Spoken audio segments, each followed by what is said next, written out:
Once, a long time ago, in the countryside of Japan, there lived an old woodcutter and his wife.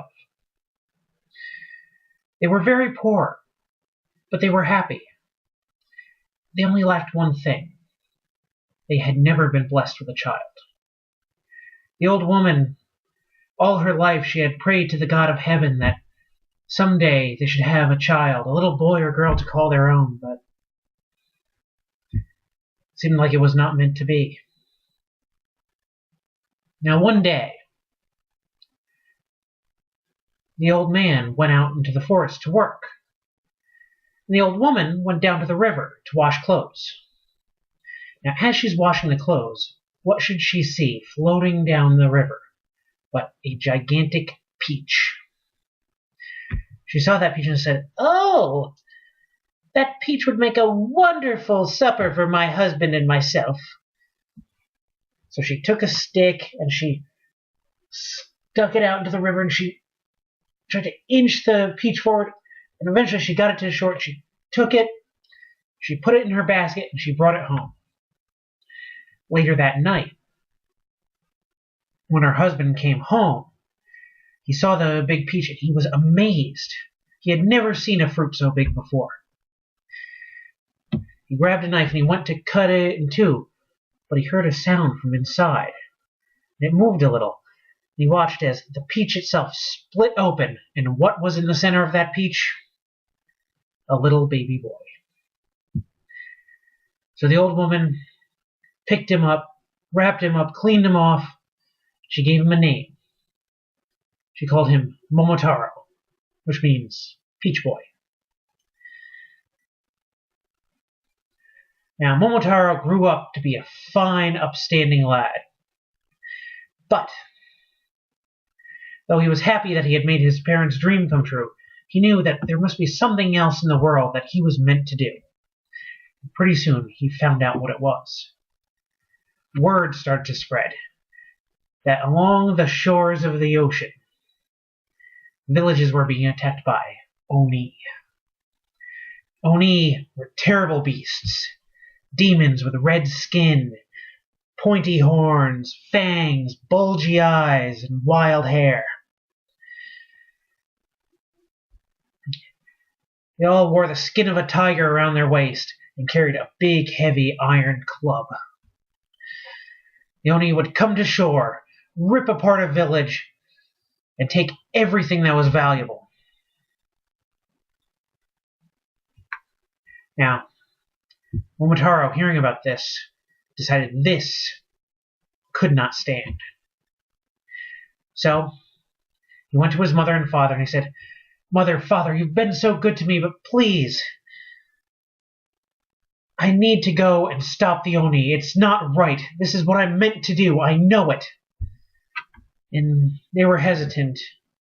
After all, they loved their son very much and they didn't want to see him hurt, but they knew that he was a grown man now and he had to do what he had to do. So the old man went and he got his old sword and his old rusted armor from when he had been in the service to the Emperor's army. And the old woman, she cooked some millet dumplings and wrapped them up in a cloth and gave them to him. And off he went on his road to fight the Oni. Now, as he's walking along a big open field. And what should jump out at him but a big dog? Arrgh! You! Get out of here! Stay away from my field! Leave! And Momotaro looked at him and he wasn't scared because he could see that the dog was hungry. So he reached into his little bag and he said, "You look hungry. Why don't you have one of my millet dumplings?" The dog kind of looked at him askance and got close and sniffed it. Momotaro pulled it away and said, "On the condition that you come along with me and help me fight the Oni." The dog agreed, gave him the millet dumpling, fell in line behind Momotaro. Next, Momotaro came to a great forest, and as him and the dog are walking through. What should drop down in front of him but a monkey? Oh, so where are you going with that money? You know, you look like a guy who might have a thing or two to eat about him. You wouldn't mind sharing, would you? Because the trees are kind of bare this time of year. I could use a bite. Momotaro said, well, I could give you one of my dumplings, but you have to come along with me. And the monkey kind of looked at the dog, who he didn't think looked too friendly, but he was hungry. He said, all right, I'll go along. Momotaro handed him the dumpling. He ate it, and he fell in line behind the dog. Next, they came to a scrubby place, lots of bushes and rocks. And what should come in front of Momotaro but a little pheasant? And the pheasant bowed real low to him politely and said, my good sir, I'm very hungry. There isn't much to eat this time of year. Could you perhaps spare a little morsel for me? Momotaro said, well, I have one millet dumpling left, but if I give it to you, you're going to have to come along with me and help me fight the Oni. The pheasant said, well, I'm not much of a fighter, but I'd be honored. Thank you, sir.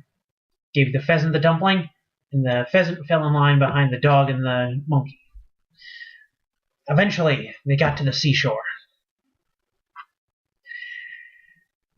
They found a dock with a little boat they could get into. Now, the animals had never been to sea before, but with a little cajoling, Momotaro got them on the boat, and they started rowing out until they saw the great fortress that was Oni Island.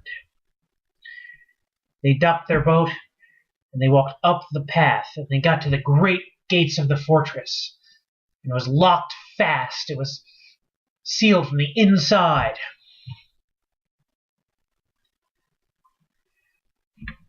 So Momotaro started thinking, and he came up with a plan. And this is what happened. He sent the pheasant in. The pheasant flew in, started distracting the Oni, started challenging them. And, oh, you brutes, you fools, you jackanapes, bet you're not fast enough to catch me. And he started flying about, pecking them and scratching them with its claws. And the Oni were like, ooh, birdie, that'd be a nice snack. Now, while the Oni were distracted by the pheasant, the monkey stealthily climbed over the wall. He went in, undid the big lock that was holding the doors and gates shut. And when that was over, Momotaro, with a dog by his side, burst through the gates, and the battle was joined in earnest. Momotaro slashed at them with his father's sword. The pheasant would fly in their faces and scratch at their eyes with his talons and peck at their foreheads. The monkey would scratch their backs with his nails, and the dog would bite at their ankles. Now, before it was all finished, the Oni had clearly lost. They had been routed, defeated, utterly humiliated by this young man and his animal friends. Now, with the Oni defeated, they searched the fortress and they found a great room filled with treasure, gold and jewels. It was so much that you could give it away for a year and still have some left over. So they took it all, and they loaded it onto their ship, and they brought it back to the shores of Japan.